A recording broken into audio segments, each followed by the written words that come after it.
Shalom, salam jumpa dan salam sehat kepada kita semua, ibu bapak, saudara-saudara dimanapun berada.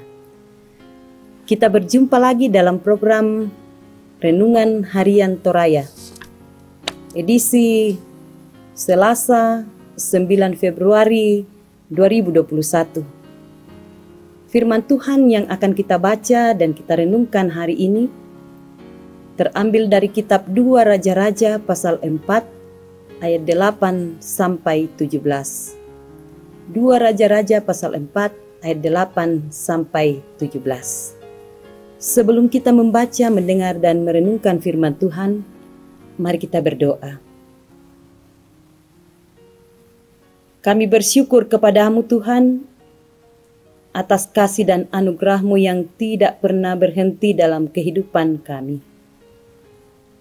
Terima kasih atas waktu dan kesempatan yang Tuhan sudah buat dan jadikan, di mana kami boleh hidup untuk terus memuji memuliakan nama Tuhan. Melandasi semua kasih sayang Tuhan dalam kehidupan kami. Sepatutnya dan selayaknya lah kami anak-anak-Mu datang bersyukur kepadamu. Saat ini firman kebenaran-Mu akan kami baca dan kami renungkan. Berkati kami semua Tuhan. Tiada kemampuan pada diri kami untuk mengerti dan memahami tanpa campur tangan Tuhan. Kami yakin dan percaya Tuhan hadir dalam sepanjang kehidupan kami.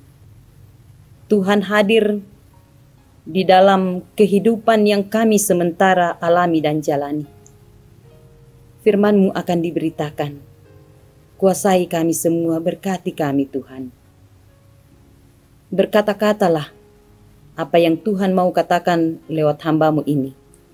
Kami siap mendengar. Di dalam nama Tuhan Yesus kami berdoa. Amin. Firman Tuhan yang akan kita baca, yang akan kita renungkan bersama-sama, terambil dari kitab 2 Raja-Raja pasal 4 ayat 8 sampai 17.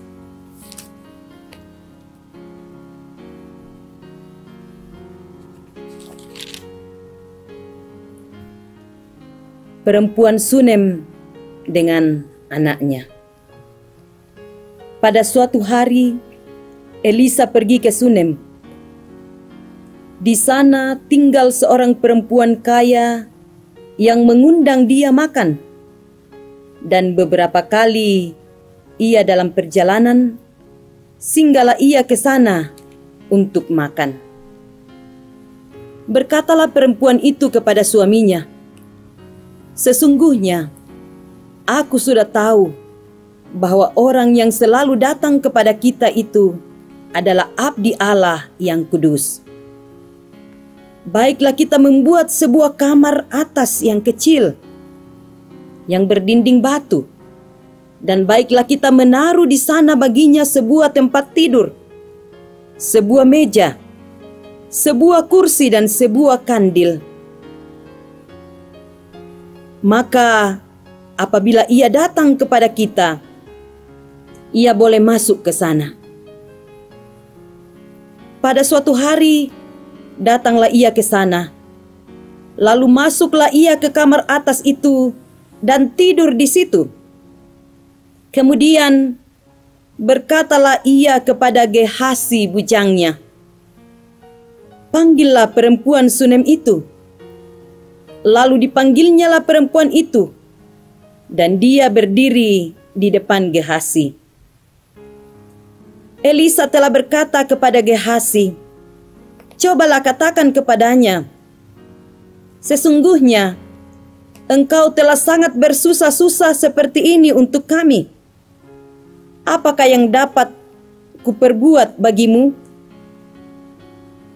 Adakah yang dapat kubicarakan tentang engkau kepada raja atau kepala tentara?"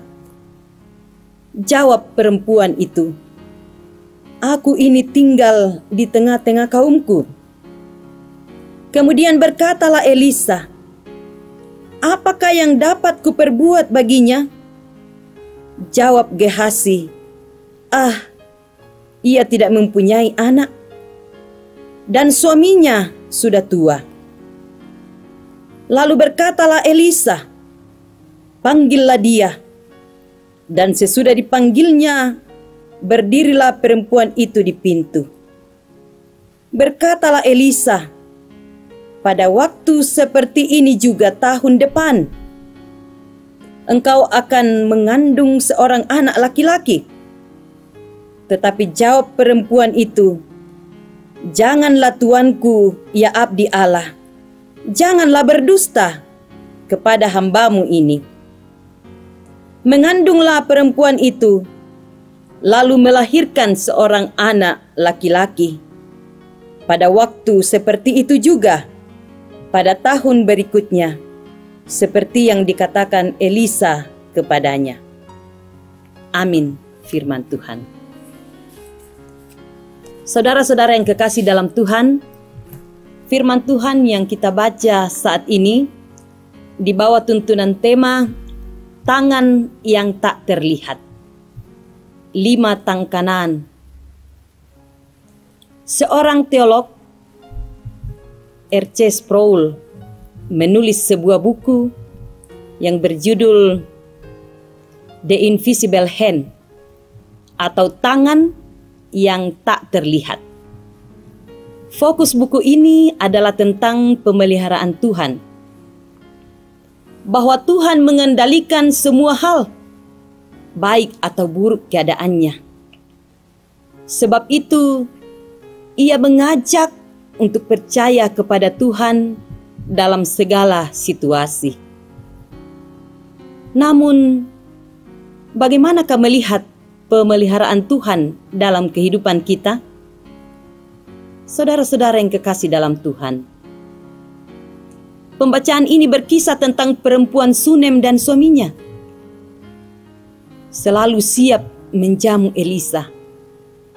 Mereka juga membangun sebuah kamar lengkap dengan perabotnya yang akan ditempati oleh Elisa saat mampir ke Sunem. Semua yang dilakukan perempuan itu kepada Elisa merupakan ungkapan kasihnya kepada Allah. Ayat 9 pembacaan kita. Perempuan Sunem melakukannya dengan tulus. Ia tidak mengharapkan imbalan dari Elisa. Namun, Elisa mengetahui kerinduannya untuk mempunyai seorang anak. Setahun kemudian, perempuan itu mendapatkan seorang anak laki-laki. Dari kisah ini, kita dapat melihat pemeliharaan Tuhan bagi umatnya. Memang tidak terlihat tangan Tuhan yang secara langsung terulur untuk menolong Elisa atau yang memerhatikan kerinduan perempuan Sunem akan kehadiran anak dalam keluarganya.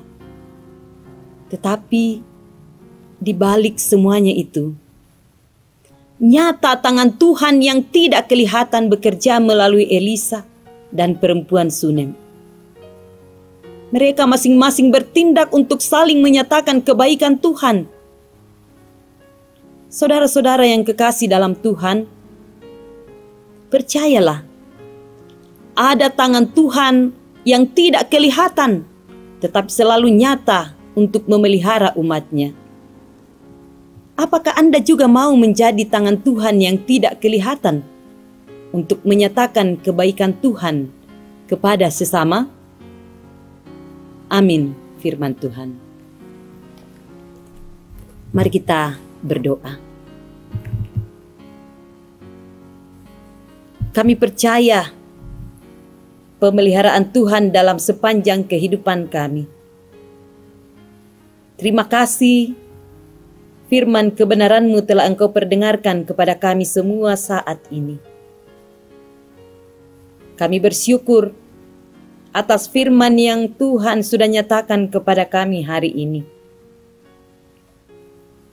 Kami bersyukur karena kami percaya Engkau Allah Bapa di dalam Yesus Kristus, yang mengasihi dan mengendalikan kehidupan kami. Dan hanya kepadamu-lah kami menaikkan ucapan syukur kami. Karena pemeliharaanmu tidak pernah berkesudahan dalam situasi dan kondisi apapun. Kami percaya bahwa Tuhan ada. Terima kasih firman kebenaran-Mu Engkau perdengarkan kepada kami.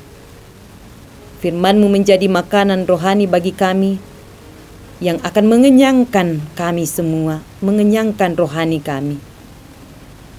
Tanam baik firman ini dalam hati kami, sehingga kami boleh menyatakannya kepada sesama kami dan terhadap lingkungan di mana kami ada. Firman kebenaran-Mu akan terus diperdengarkan, karena Engkaulah Sang Pemelihara kehidupan kami, yang mendengarkan setiap doa dan harapan yang dinaikkan dengan tulus ikhlas kepada Tuhan. Kami bersyukur atas hari-hari yang Tuhan sudah buat dan jadikan di mana kami hidup di dalamnya. Semoga kami tetap bersyukur kepadamu dalam situasi dan kondisi apapun. Inilah doa kami. Di dalam nama Tuhan Yesus kami berdoa. Amin.